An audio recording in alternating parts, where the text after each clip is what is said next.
Bonjour, je suis Emma Amichia et bienvenue à notre deuxième numéro. Ensemble, partageons les news de la semaine écoulée.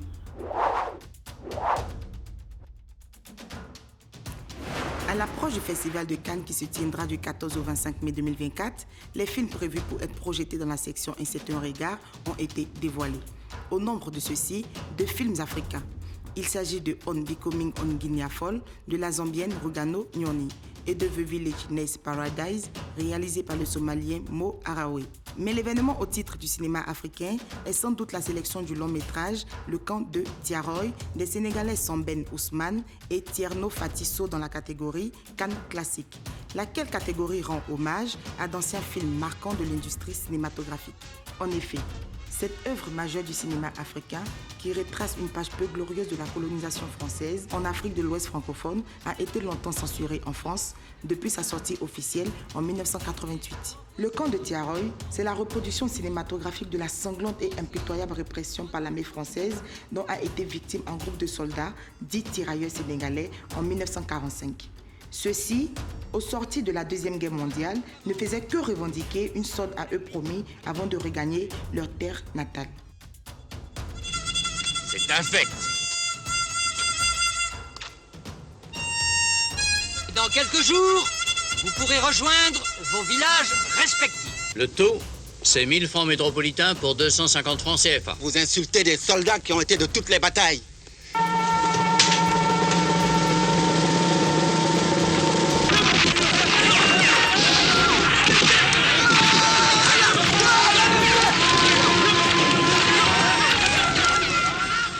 La 4e édition du Salon du cinéma guinéen a eu lieu les 10 et 11 mai 2024 à Conakry. 2 jours durant, le Centre culturel franco-guinéen de la dite capitale a abrité des projections de films guinéens.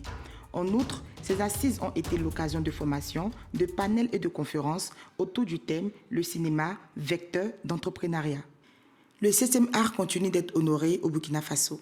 Après Razmane Ouedraogo dit Razo, honneur à la gente féminine avec Apolline Traoré et Odile Yoni, qui viennent d'être retenus pour figurer au nombre des célébrités à figurer sur la rue des Étoiles, sur l'avenue Kwame Nkrumah de Ouagadougou.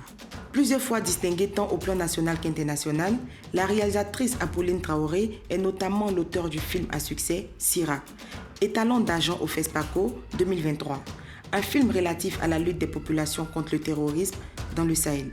Quant à la doyenne Odile Yoni, plus produit du théâtre burkinabé, elle totalise à ce jour 21 rôles majeurs, séries et longs métrages confondus.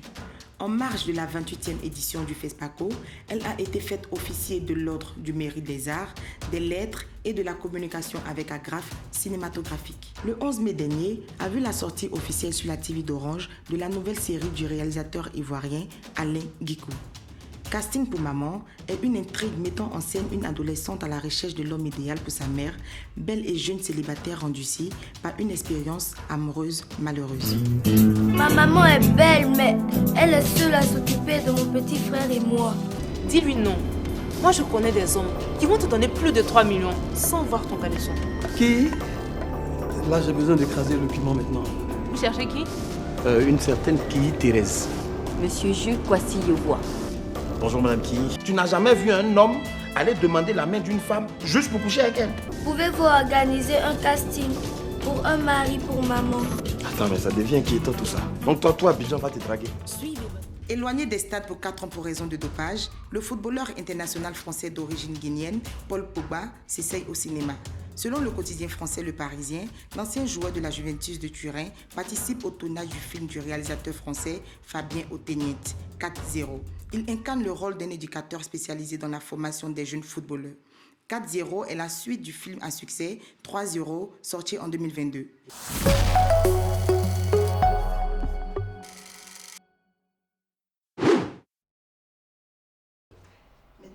Sorti en juin 2024 d'un film biographique sur Jules Ié-Néa, l'homme politique ivoirien, ministre des Affaires culturelles sous le président Félix Houphouët-Boigny dans les années 70. C'est l'œuvre de son fils Stéphane Ié-Néa. À travers ce biopic fait d'assemblage de témoignages, d'expositions photos et de commentaires sur le parcours de l'homme d'État, le réalisateur entend inculquer à la jeunesse le modèle d'un homme qui, parti de rien, est parvenu à se frayer un chemin honorable à force de travail et d'abnégation. L'actrice camerounaise Muriel Blanche, remarquable dans la série La bataille des chéris, réalisée par Mitomba, présente fièrement une grossesse bien avancée. Elle apparaît sublime dans ce tétard à l'issue d'un shooting photo publié sur les réseaux sociaux. La maison de production et de distribution d'IFA Africa organise le sommet panafricain du théâtre et du 7e art les 28, 29 et 30 juin 2024 à la Fondation Félix Houphouët-Boigny de Yamoussoukro en Côte d'Ivoire. Le Somme Art sera un cadre d'échange d'expériences sur l'état des lieux du théâtre et du cinéma africain. Le cinéma du Maghreb sera à l'honneur du 15 au 18 mai 2024 à l'occasion de la 6e édition du festival Rifin des Tétouans au Maroc.